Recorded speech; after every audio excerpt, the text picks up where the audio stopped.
शरीर में रोग आ गया, बीमारी आ गई, बच्चों को मंजिल नहीं मिल रही, कंपटीशन एग्जाम में बैठ रहे हैं, सफलता नहीं मिल रही। सावन के महीने में शुक्ल पक्ष की भी अष्टमी पड़ेगी और कृष्ण पक्ष की भी अष्टमी पड़ेगी। बोलो पड़ेगी कि नहीं पड़ेगी? दोनों पक्ष में अष्टमी पड़ती है।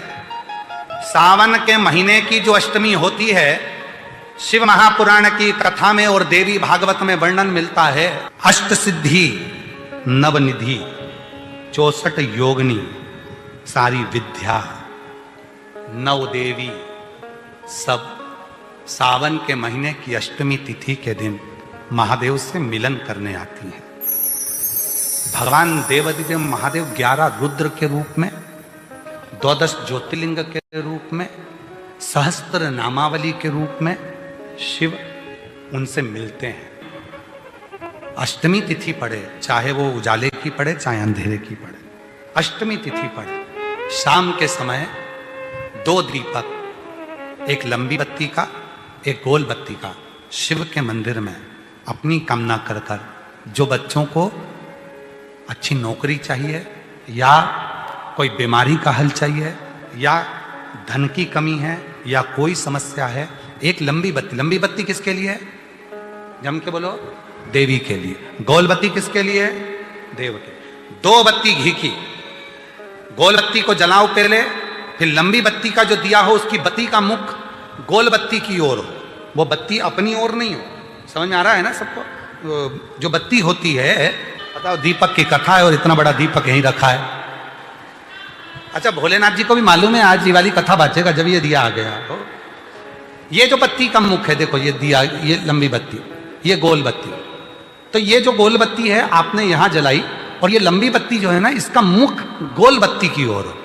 64 योगिनियां, अष्ट सिद्धि, नवनिधि, नव देवियां, सारी विद्या। शिव जी की जो गोल बत्ती है, शंकर क्या है? ज्योतिर्लिंग, ज्योतिर्स्वरूप। मां दुर्गा क्या है? ज्योति स्वरूपा। क्या कहते हैं? ज्वाला महारानी की, ये ज्योति के रूप में।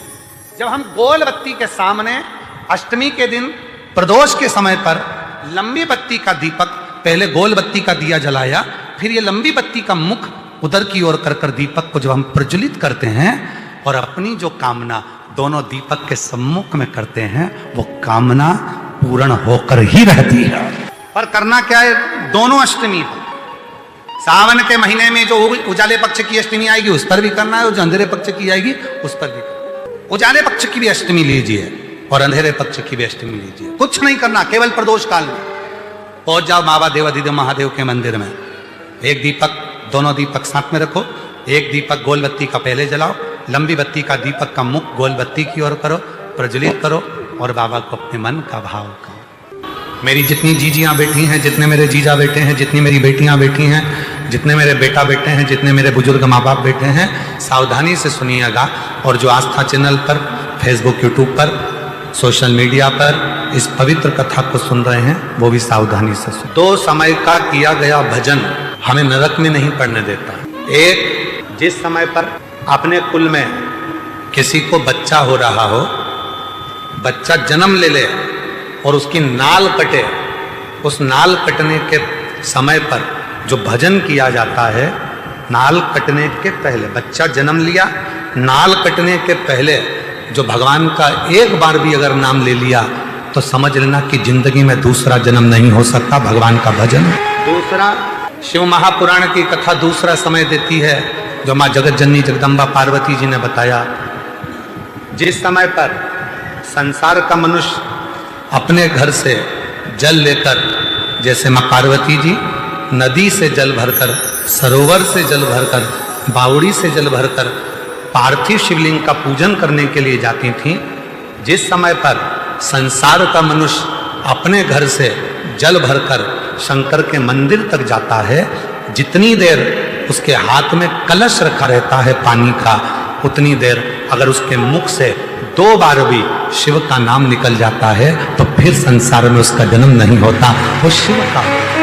अब आपको और हमको इतना स्मरण नहीं है, डॉक्टर बताएगा नहीं कि बच्चे ने जन्म ले लिया है, नाल कटने वाली है, तो हम वो भजन नहीं कर पाएंगे। पर पानी का कलश तो हमारे हाथ में है, जल का लोटा तो हमारे हाथ में है, हम जब घर से निकले तब मुख से 2 बार, 5 बार, 10 बार श्री शिवाय नमस्तुभ्यं, हम कम से कम 2 बार, 5 बार, 3 बार, 4 बार, 1 बार शिव का नाम तो ले सकते। और हमने मुख से जल चढ़ाने के पहले जो नाम लिया वही हमारे भीतर की तरंग उस जल में जाती है, शिव को चढ़ती है और शिव हमारा कल्याण करना प्रारंभ कर देते हैं। कितना सुंदर कहा है। शिव महापुराण के अंतर्गत वेद व्यास जी कहते हैं जब जल चढ़ाने के लिए शिव के मंदिर जाओ, घर का पूरा काम कर लो, बच्चों को स्कूल भेज दो, पति का टिफिन बना दो, बुजुर्ग माँ बाप की सेवा कर लो, बुजुर्ग माता पिता को दवाई देना है तो दवाई दो, भोजन देना है तो भोजन दो, पूरा घर का काम निपटा लो, झाड़ू पोछा भी लगा लो, बर्तन भी मांज लो। और जिस समय 24 घंटे में से भी अगर 1 मिनट तुम्हें दिखे कि ये मेरा 1-1.5 मिनट खाली है, उस समय पर 1 लोटा जल भरो और शंकर के पास पहुंचो। बच्चे रो रहे हैं और तुम शिव जी के मंदिर में बैठे हो, शिव स्वीकार नहीं करेगा। पति आवाज लगा रहा है कोई काम के लिए और तुम शंकर के मंदिर में बैठे हो, स्वीकार नहीं। घर के बुजुर्ग माँ बाप दवाई के लिए घर पर बैठे हैं और तुम शिव के मंदिर में बैठे हो, स्वीकार नहीं हो। बर्तन मांज लिए, भोजन बना लिया, सब्जी रोटी बना ली, सारा घर का काम कर लिया। अब कई लोग कहते हैं गुरुजी हम तो अशुद्ध हो जाएंगे, हम तो अशुद्ध हो जाएंगे। ए मेरी जीजियों, भगवान शंकर ने जब माता पार्वती जी के साथ में 7 फेरे लिए और फेरे होने के बाद जब माता पार्वती जी के मांग में जब सिंदूर भरा गया, वो सिंदूर जब मांग में भरा जा रहा था, वो सिंदूर नासिका पे आकर गिर रहा। किसी किसी के यहाँ आज भी सिंदूर नाक से भरा जाता है तो मांग के मध्य तक भरा जाता है। आज भी शिवजी ने जब मांग में सिंदूर दिया, वो सिंदूर नासिका पे आकर गिरा, नासिका। और जब नासिका पर आकर गिरा तब देव अधिदेव महादेव ने कह दिया, सुनो पार्वती, आज मैं संसार की प्रत्येक नारी को एक वर देता हूं कि नारी चाहे छोटे से बच्चे के कपड़े धो ले, नारी चाहे अपने घर के बुजुर्ग के कपड़े धो ले, नारी चाहे झूठे बर्तन मांज ले, नारी चाहे अपने पति के झूठे बर्तन मांज ले, कपड़े धो ले, सारा काम कर ले, उसके बाद भी नारी अगर एक क्षण के लिए मेरे मंदिर तक आ रही है तो वो कभी अशुद्ध नहीं हो सकती, वो शुद्ध की शुद्ध ही है। जो लोग कहते हैं हम 108 बेलपत्र चढ़ाएंगे, कोई कहता है हम सावन के महीने में 1.25 लाख बेलपत्र चढ़ाएंगे, कोई कहता है हम 1000 चावल का दाना चढ़ाएंगे, कोई कहता है हम शंकर भगवान को इतना दूध चढ़ाएंगे।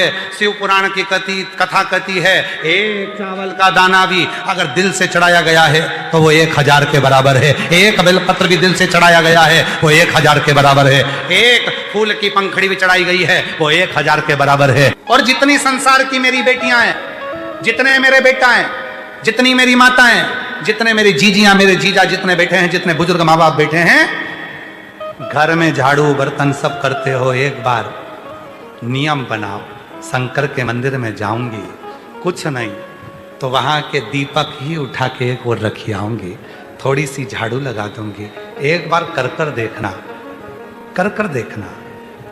जब तुम उसकी दासी बन जाओगे ना तो दुनिया में तुम फिर किसी की दासी नहीं बनोगे, किसी की।